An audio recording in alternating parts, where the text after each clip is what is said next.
Hello students, बेटा आज हम अपनी 12th क्लास की जो पी ब्लॉक यूनिट चल रही है हमारी 7th यूनिट, उसमें नेक्स्ट टॉपिक जो chemical reactivity of group 15 element में हैलाइड के साथ रिएक्शन है वो करेंगे। लास्ट लेक्चर में हमने ग्रुप 15 एलिमेंट की ऑक्सीजन के साथ और हाइड्रोजन के साथ रिएक्टिविटी की थी। तो reaction with halide group 15 elements reaction with halogens. तो जो ग्रुप 15 एलिमेंट हैं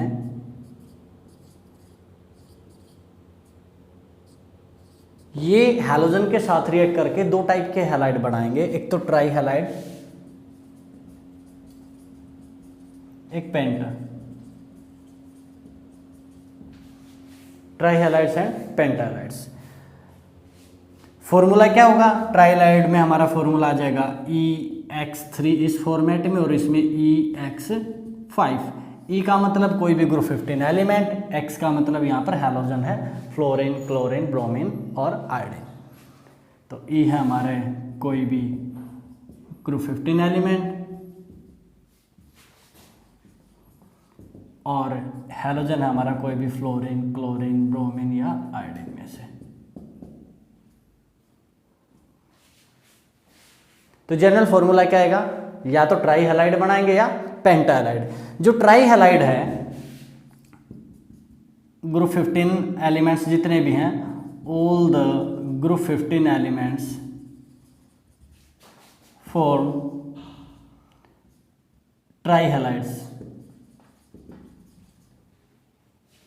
जबकि पेंटा हैलाइड्स हैं एक्सेप्टिंग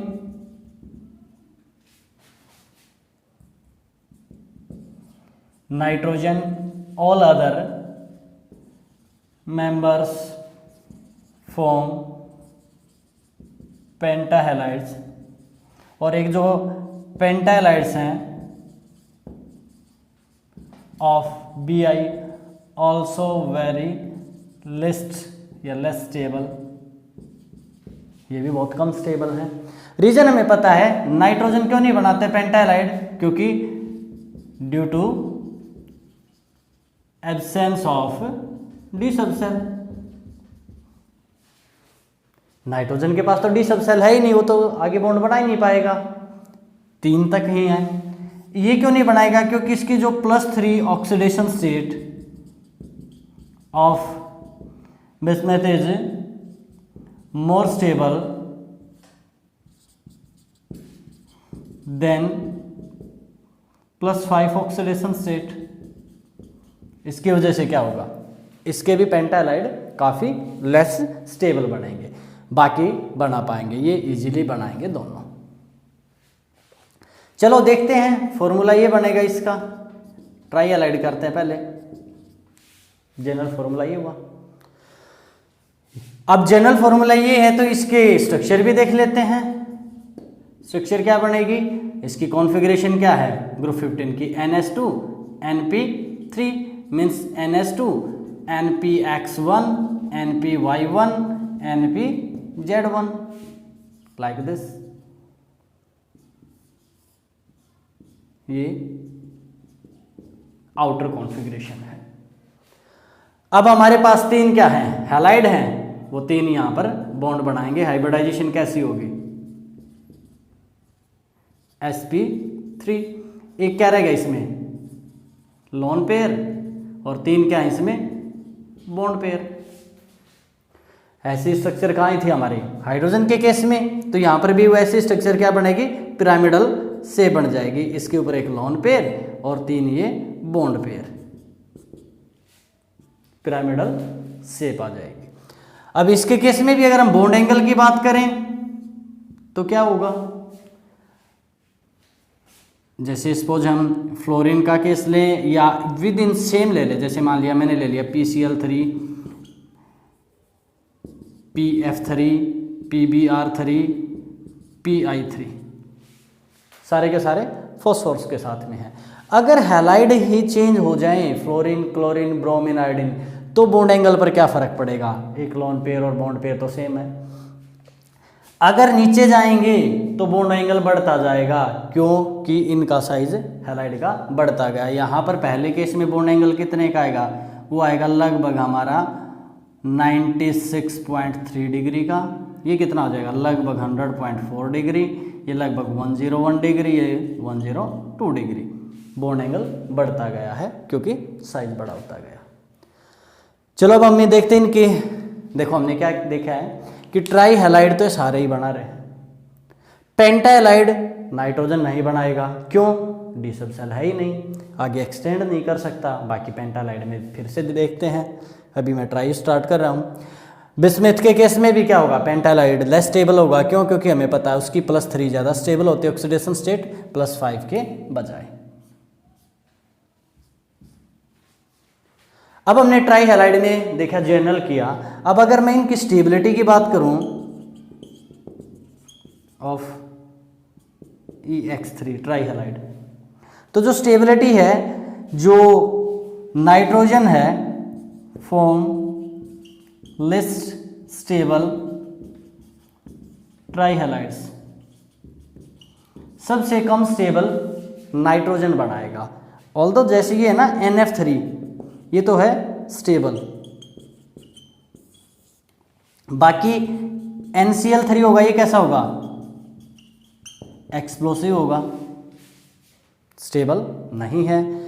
NBr3 या Ni3 तो एग्जिस्ट नहीं कर पाएंगे इस फॉर्मेट में। ये एग्जिस्ट ही कैसे करेंगे, इनके अमोनेट्स की फॉर्म में एग्जिस्ट करेंगे। अगर अकेले में NBr3 की बात करूं तो ये भी क्या है, एक्सप्लोसिव है, इवन एट 173 केल्विन मीन्स -100 पर भी एक्सप्लोसिव, 100 डिग्री पर भी इतना ज़्यादा एक्सप्लोसिव है। इस फॉर्मेट में ये एग्जिस्ट कर पाएगा।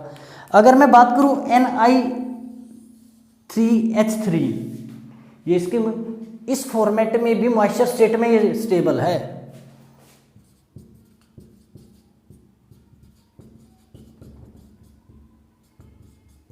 मॉइस्ट स्टेट ओनली, क्यों, अगर इसको ड्राई स्टेट में अगर ये जाएगा, ड्राई स्टेट में ये भी क्या है, एक्सप्लोसिव होगा एक साउंड के साथ। इन ड्राई स्टेट ये क्या है, एक्सप्लोसिव है विद साउंड, माइल्ड साउंड, थोड़ी आवाज के साथ टूटेगा और किस चीज की वेपर देगा, produce vapours of iodine, iodine की वेपर भी निकलेंगी। किस हिसाब से अगर रिएक्शन लिखना चाहो तो वो भी लिख सकते हो। Ni3NH3 है हमारे पास, ये किस में टूट जाएगा, ये टूटेगा हमारा N2 में, ये हमारा टूटेगा I2 में, और ये टूटेगा NH4 आयोडीन में। ये बैलेंसिंग अपनी कर लेना। यहाँ पर तुम्हारे आ जाएंगे 4, यहाँ पर आ जाएंगे 5, 16, तो यहाँ पर आ जाएंगे 6, आयोडीन कितने हो गए वहाँ पर 6, कितने बाकी रह गए 24, 6, 9 दूनी 18, 9I2।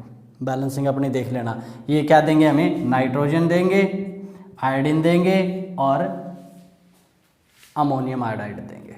इस फॉर्मेट में टूट जाती है नाइट्रोजन की वेपर के साथ, एक्सप्लोसिव है अगर ये ड्राई स्टेट में है तो।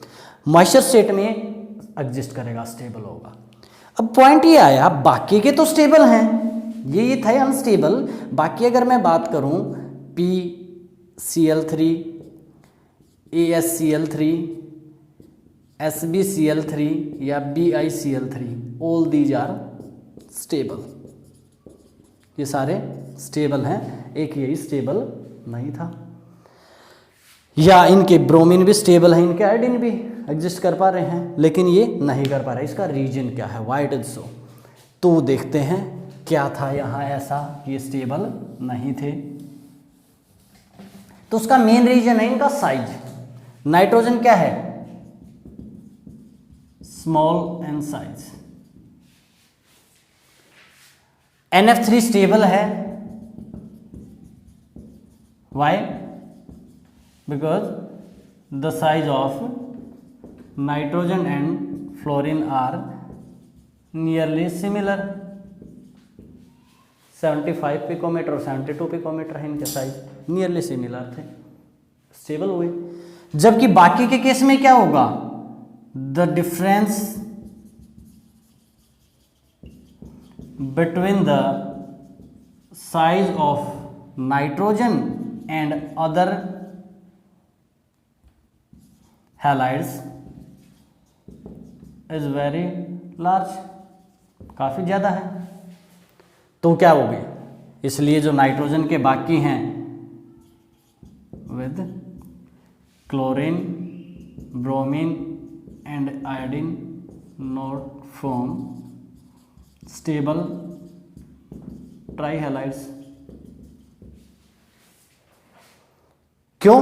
क्योंकि देखो एक नाइट्रोजन छोटे से साइज का, 3 बहुत बड़े साइज की चीज को ये अपने साथ अटैच करके स्टेबल नहीं रख पाएगा, साइज में लार्ज डिफरेंस है यहाँ पर।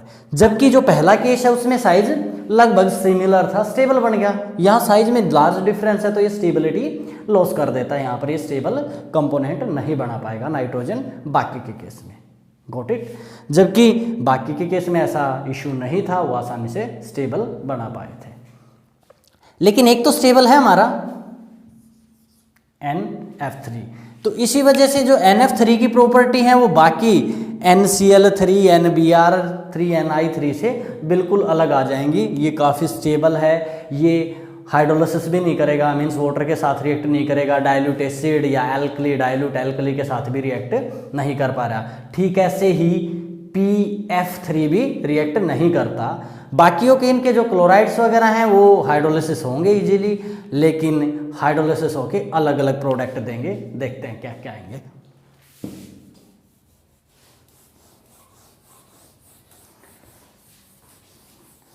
तो जो हमने कहा ट्राईहैलाइड हैं वो इजीली क्या हो सकते हैं, इनके हाइड्रोलिसिस किसको छोड़ के, NF3 और PF3 को छोड़ के, वो इजीली हाइड्रोलिसिस नहीं होंगे, वो काफ़ी स्टेबल बनेंगे। बाकी को हम हाइड्रोलिसिस कर लेंगे। चलो देखते हैं कैसे। ट्राईहैलाइड्स लेते हैं बाकी के हम, NCl3, PCl3, Cl3 ले लिए सभी के।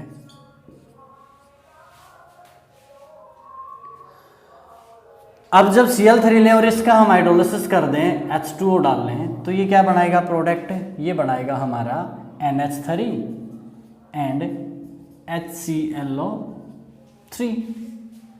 मैंने कहा डिफरेंट प्रोडक्ट देते हैं, सिमिलर मत मारना सभी को, डिफरेंट प्रोडक्ट हैं। ये अगर वाटर के साथ रिएक्ट करेगा तो ये क्या बनाता है, ये बनाता है तुम्हारा H3PO3 एंड HCl। बैलेंस कर लो, यहाँ पर 3 Cl है, यहाँ पर 3 HCl निकल जाएंगे हमारे, बैलेंस है 3 HCl निकल गए, 3 H 3 और P यहाँ पर है। अगर ये है, इसके साथ भी अगर मैं H2 डालता हूँ तो ये ऑक्साइड में कन्वर्ट होता है, AS2O3 प्लस ये HCl निकल जाएंगे कितने, 6 हाइड्रोजन 6 क्लोरीन निकल गए, 3 ऑक्सीजन यहाँ आ गए। यहाँ तक तो ये हाइड्रोलिसिस ऐसे था। इनका होता है पार्सली हाइड्रोलिसिस।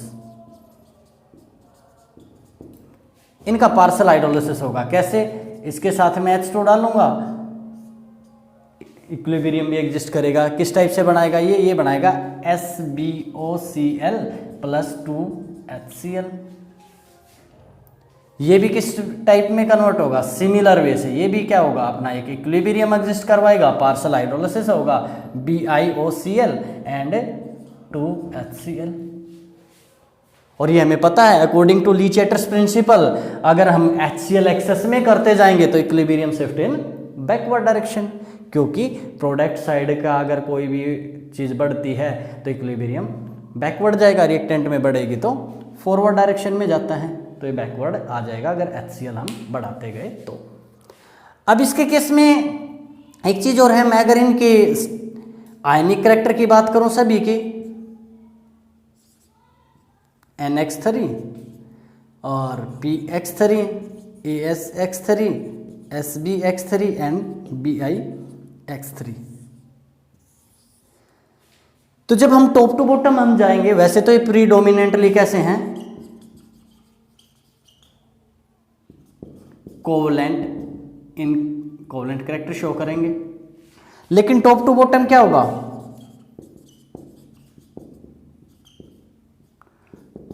आयनिक करेक्टर जो होंगे वो इंक्रीज होंगे। BIF3 क्या होगा, इसमें क्या होंगे, आयनिक करेक्टर होंगे प्रीडोमिनेंट और कोवलेंट। जो बाकी होंगे इसके BCl3,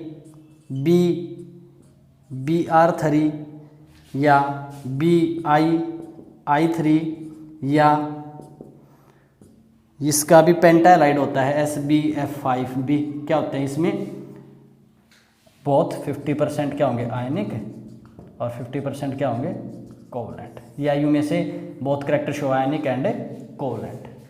पार्सली आयनिक 50 की बजाय क्या लिख सकते हो तुम, partially ionic and partially covalent, ये नीचे वाले।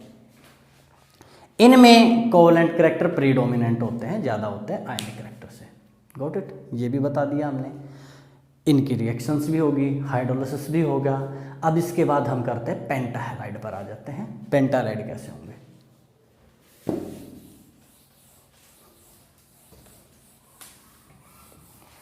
पेंटाहैलाइड हमने इतना तो बता ही दिया, नाइट्रोजन पेंटाहैलाइड नहीं बनाएगा। पेंटाहैलाइड बिस्मिथ के भी लेस स्टेबल होंगे, रीजन है उसकी +3 ऑक्सीडेशन स्टेट का ज़्यादा स्टेबल होना, +5 ऑक्सीडेशन स्टेट के बजाय।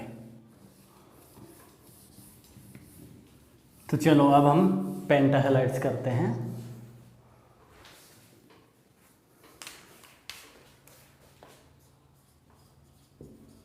पेंटाहैलाइड्स ऑफ ग्रुप 15। अभी हमने क्या बताया, पेंटाहैलाइड्स जो हैं नाइट्रोजन के नहीं थे, सभी के केस में एक जनरल पॉइंट क्या होगा, जो पेंटाहैलाइड्स हैं आर थर्मोडायनेमिकली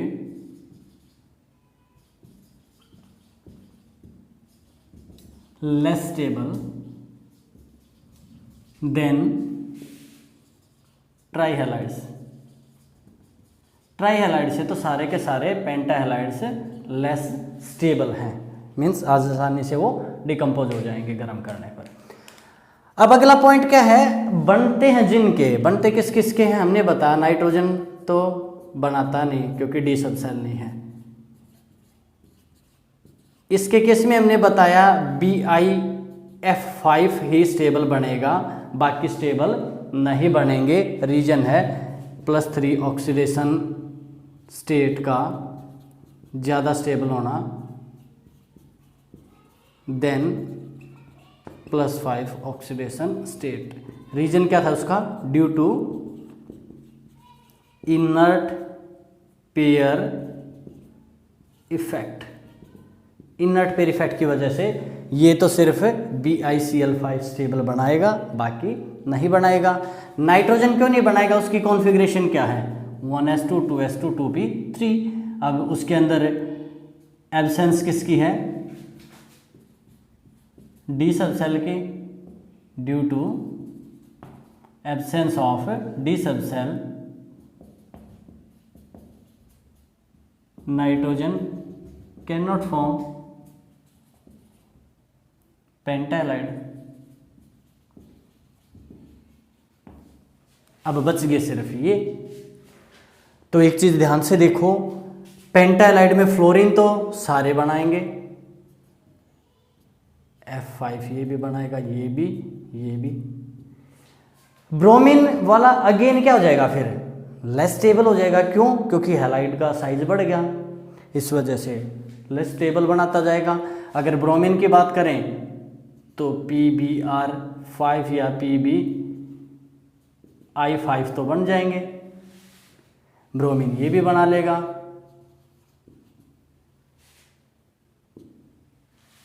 ये इसका ब्रोमीन तो बन जाएगा, आयोडीन ये नहीं बनाएंगे दोनों ही, इसका बहुत लेस स्टेबल होगा, ये स्टेबल ही नहीं बना पाएगा। ये सिर्फ फ्लोरीन बनाएगा, वो तीनों बना पाएगा बस। तो जैसे जैसे साइज भी बढ़ेगा हैलाइड का, वैसे वैसे भी इसकी पेंटालाइड की स्टेबिलिटी कम होती जाएगी। अब जो पेंटालाइड है इनकी स्ट्रक्चर कैसे बनेगी? Again configuration NH2NP3। अब जैसे मान लिया मैं फॉस्फोरस का केस लूँ, इसकी क्या होगी 3S2 3P3, जिसको हम ऐसे लिख सकते हैं 3S में है 2, 3P में 3 है, 3D वैकेंट है।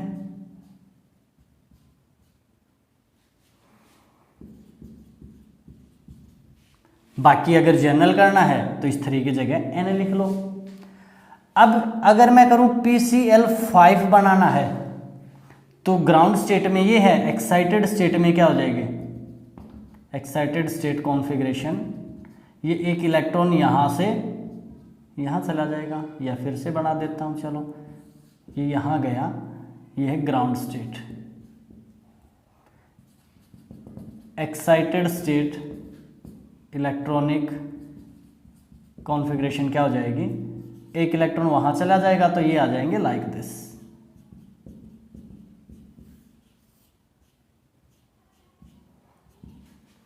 अब इसमें 5 क्लोरीन कहाँ बॉन्ड बनाएंगे, 1 2 3 4 एंड 5। हाइब्रिडाइजेशन कैसी हुई, sp3d, sp3d हाइब्रिडाइजेशन होगी। sp3d हाइब्रिडाइजेशन में शेप कैसी बनते हैं, ट्राइगोनल बाइपिरामिडल, ये वाली। बॉन्ड एंगल क्या होते हैं, जो ट्राइगोनल वाले थे ये बॉन्ड एंगल तो कितने के होते हैं 120 डिग्री ईच, ये तीनों तो, और ये क्या होते हैं 90 ईच, ये एक वर्टिकली अपवर्ड और एक डाउनवर्ड है। अब यहाँ पर हमारा जो भी ई है फॉस्फोरस है, तो ये जो भी है इनमें से कोई भी यूज किया जा सकता था। और यहाँ पर क्या आ जाएंगे हमारे हैलोजन। अगर PCl5 है तो P और 5 ये क्या आ जाएंगे क्लोरीन।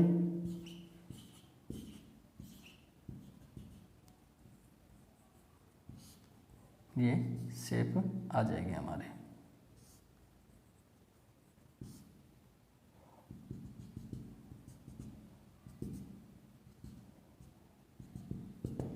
PCl5 की। चलो PCl हमने इनकी शेप भी कर ली। अब ये लुईस एसिड की तरह भी एक्ट करेंगे, they act as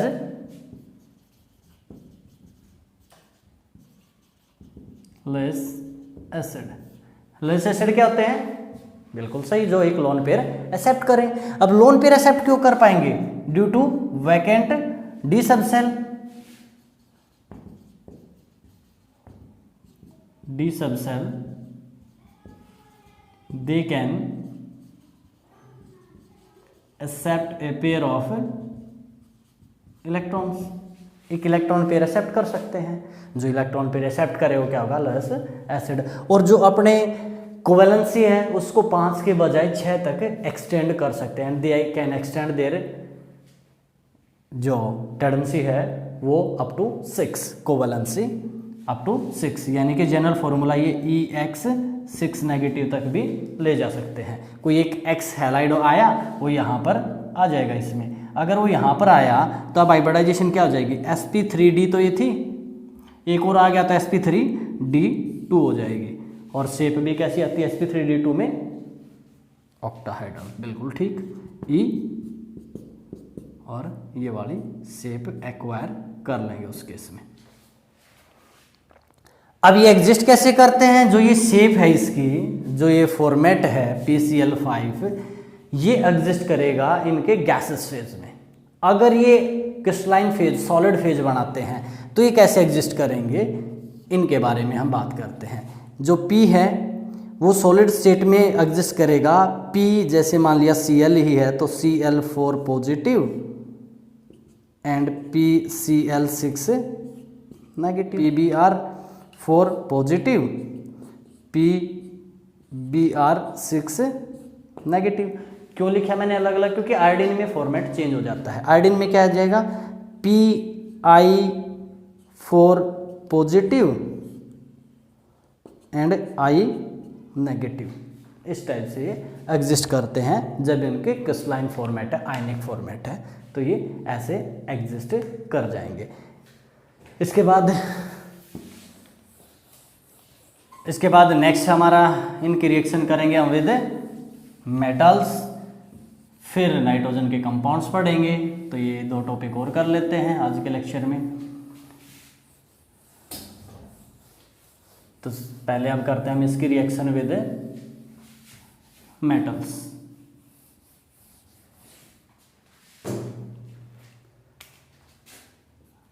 reaction of group 15 with metals, जो हम पहले बता चुके हैं, थोड़ा ध्यान आए तो, कि हमने देखो ये किया था, ये किस फॉर्मेट में एग्जिस्ट करेंगे। जैसे मान लिया Mg3N2 या Mg3Br2,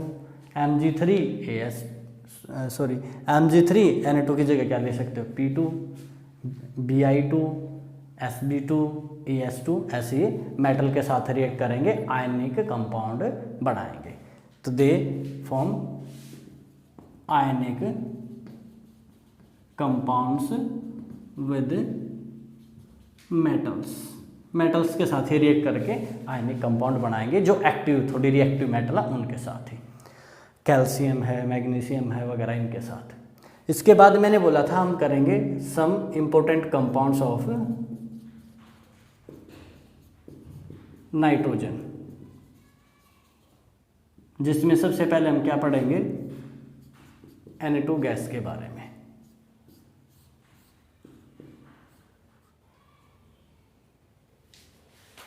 Na2 गैस हमें पता है हमारे इन्वायरमेंट में 78.1% Na2 गैस ही है। तो अगर हम इसको कमर्शियल स्केल पर अगर बनाएं तो बनाने का बेस्ट तरीका क्या है? हम एयर को लिक्विफाई करते हैं, जिसमें मेन कंपोनेंट क्या है? O2 and Na2।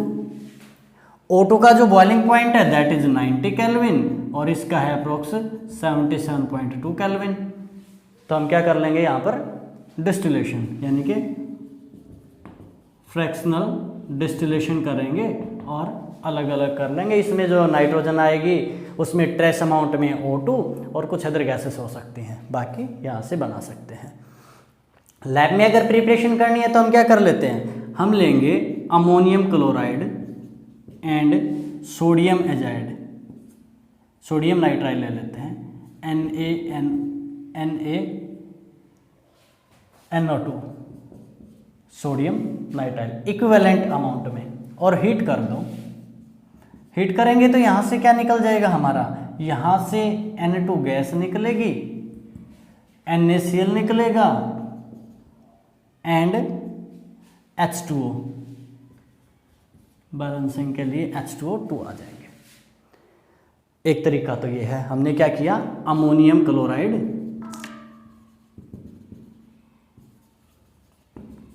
And sodium nitrile, इसको हीट किया तो ये प्रोडक्ट आ गया। दूसरा क्या कर सकते हैं हम? दूसरा हम thermal decomposition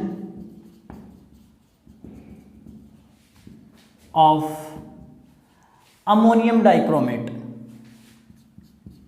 NH4 twice Cr2O7, इसका थर्मल डिकम्पोजिशन कर दें, गर्म करें तो ये किस में टूट जाएगा? Cr2O3 प्लस इसमें से क्या निकल जाएंगे? 4H2O प्लस क्या निकल जाएगी? Na2 gas. यहाँ से भी बन सकती है हमारी। और क्या कर सकते हैं हम क्यूप्रिक ऑक्साइड को अमोनिया के साथ हीट कर दें, NH3 एंड CuO, अगर हम इनको हीट कर दें तो क्या होगा, यहाँ से हीट करने पर 3 कॉपर अलग निकल जाएंगे, 3H2O निकल जाएंगे तीनों ऑक्सीजन लेके, और यहाँ से क्या निकल जाएगी, एक Na2 गैस। अमोनिया के साथ और क्या भी ले सकते हो तुम, ब्लीचिंग पाउडर ले सकते हो, CaOCl। अगर इसको भी हम हीट कर दें तो क्या होगा, CaCl2 तो अलग निकल जाएंगे, ये भी 3 ले दो क्योंकि 3 वाटर मॉलिक्यूल निकल जाएंगे, 3H2O निकल जाएंगे और Na2 गैस निकल जाएगी। यहां से बना सकते हो। और क्या कर सकते हो तुम, सोडियम एजाइड ले लो या बेरियम एजाइड।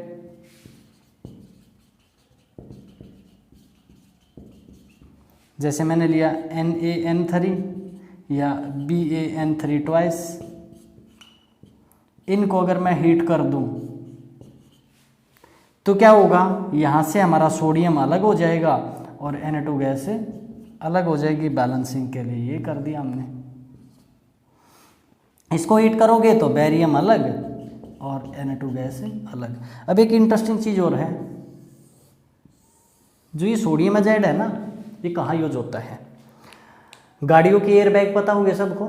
गाड़ियों के एयर बैग कैसे काम करते हैं, गाड़ियों का जो एयर बैग होता है, जैसे ही वो कहीं स्ट्राइक करती है, कोलिजन हो जाता है आगे से या साइड से, खिड़की वगैरह, तो हमें पता है एयर बैग ओपन हो जाता है।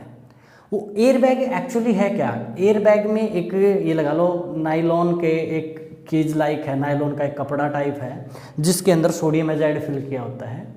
ये सोडियम एजाइड जब स्ट्राइक करेगा, हिट करेगा, उसमें सेंसर लगे हुए हैं, वो इसको इग्नाइट कर देंगे, स्टार्ट कर देंगे, और ये मिलियन फ्रैक्शन कर दो सेकंड का, उतने में ये स्टार्ट हो जाती है reaction, millions of fraction of second में।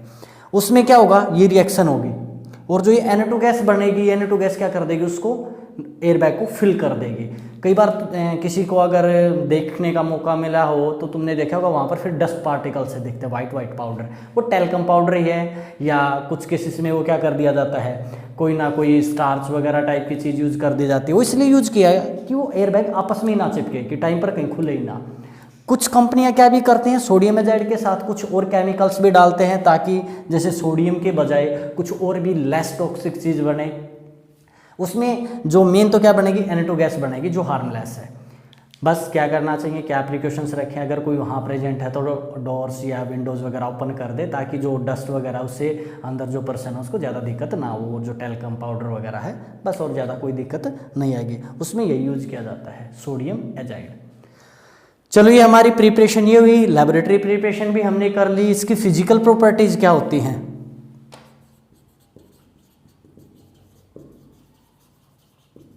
फिजिकल प्रॉपर्टीज, जो नाइट्रोजन है एक गैस है, N ट्रिपल बॉन्ड N की फॉर्मेट में होती है, Na2 गैस है, एक नाइट्रोजन दूसरे नाइट्रोजन के साथ सिर्फ कोवलेंट बॉन्ड ही बनाएगी।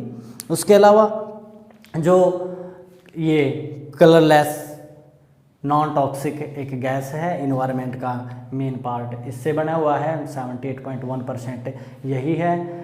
इसके मेल्टिंग बॉइलिंग पॉइंट काफ़ी लो होते हैं, जैसे हमने लिखा बॉइलिंग पॉइंट 77.2, मेल्टिंग बॉइलिंग काफ़ी लो होते हैं इसके केस में। वाटर में सोल्युबिलिटी भी बहुत ही कम होती है। अब आगे अगर बात करें तो इसकी केमिकल प्रॉपर्टीज आती हैं, वो और कर लेते हैं। आज का लेक्चर फिर कंप्लीट करेंगे केमिकल प्रॉपर्टी के साथ।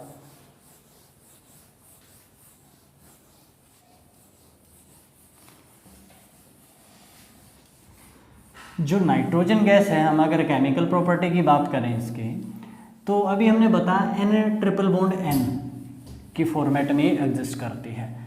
अब ये जो ट्रिपल बॉन्ड बनाने की वजह से, क्योंकि इसका साइज भी स्मॉल है, इलेक्ट्रोनेगेटिविटी भी हाई है, और इसने क्या किया, N ट्रिपल बॉन्ड N बनाया,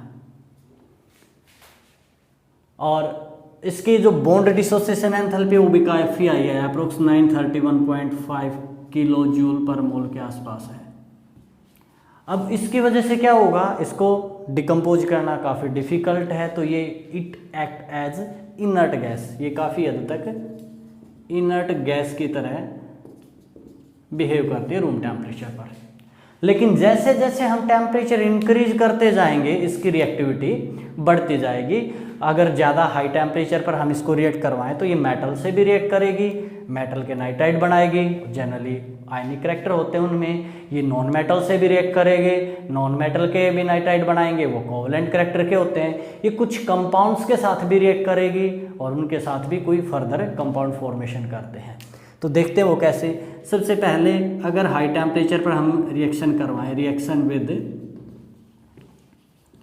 मेटल्स, मेटल के साथ कैसे, जैसे मान लीजिए ये है Mg प्लस हमने डाल दिया Na2, अगर ये हीट कर दिया तो क्या बनाएगा, ये बनेगा Mg3N2। ये तो सिंपल वो काम है जो तुमने छोटी क्लासेस में किया है, हमें पता है Mg की वैलेंसी कितनी है 2, नाइट्रोजन की कितनी है 3, cross multiply, compound formation, balancing कर लो, दैट्स ऑल।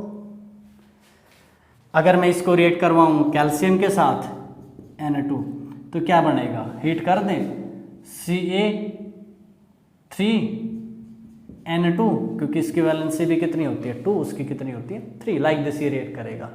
अगर मैं इसकी रिएक्शन करवाऊँ विद नॉन मेटल्स लाइक जैसे H2 है और Na2 के साथ में इसको रिएक्ट करवा दूँ, आयरन इसमें कैटलिस्ट लेते हैं, मेलाबोडियम क्या लेते हैं इसमें कैटलिस्ट प्रमोटर, जो हम पहले कर चुके हैं हैबर्स प्रोसेस। इसकी प्रेजेंस में मैं इसको हीट करूं 200 एटमॉस्फेरिक प्रेशर के अंदर, 700 केल्विन के आसपास हीट कर दिया, 723, तो ये क्या बनाएगा अमोनिया 2NH3, इस फॉर्मेट में आ जाएंगे। अगर मैं ऑक्सीजन के साथ रिएक्शन करवाऊं, सपोज N2 है, O2 के साथ रिएक्ट करके पहले तो एक कंपाउंड फॉर्मेशन करती है NO, जो काफ़ी लेस स्टेबल है, जो फर्दर किससे रिएक्ट कर जाएगा O2 के साथ रिएक्ट करके क्या बना लेता है NO2 बना लेगा, ये स्टेबल है। अगर मैं इसको करवाऊँ रिएक्शन विद कंपाउंड्स, जैसे मान लिया कैल्शियम कार्बाइड है CaC2 है, Na2 डाल दें, हीट करें तो ये बनेगा CaCN2 प्लस C, इसको एज ए फर्टिलाइजर यूज किया जाता है, ठीक है। इसके बाद अगर मैं आगे इसकी रिएक्शंस करवाऊँ अनदर किसी कंपाउंड के साथ, जैसे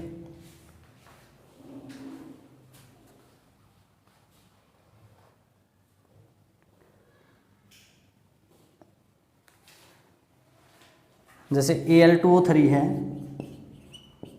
Na2 डाल दें कार्बन की प्रेजेंस में, तो ये क्या बनेगा, यहाँ पर बनेगा Al, N कितने हो जाएंगे 2, और यहाँ से क्या निकल जाएंगे 3 कार्बन मोनो, बैलेंसिंग कर दो लाइक दिस। ये कुछ रिएक्शंस थी मेन। अब इसके यूजेज मैं आपके लिए छोड़ता हूँ, कहाँ कहाँ यूज होता है, किस किस चीज़ को बनाने में यूज़ कर रहे हैं हम नाइट्रोजन को, वो आप खुद पढ़ोगे। कल हम इसका नेक्स्ट टॉपिक उठाएंगे, अगला कंपाउंड जो अमोनिया है उसके बारे में। ओके।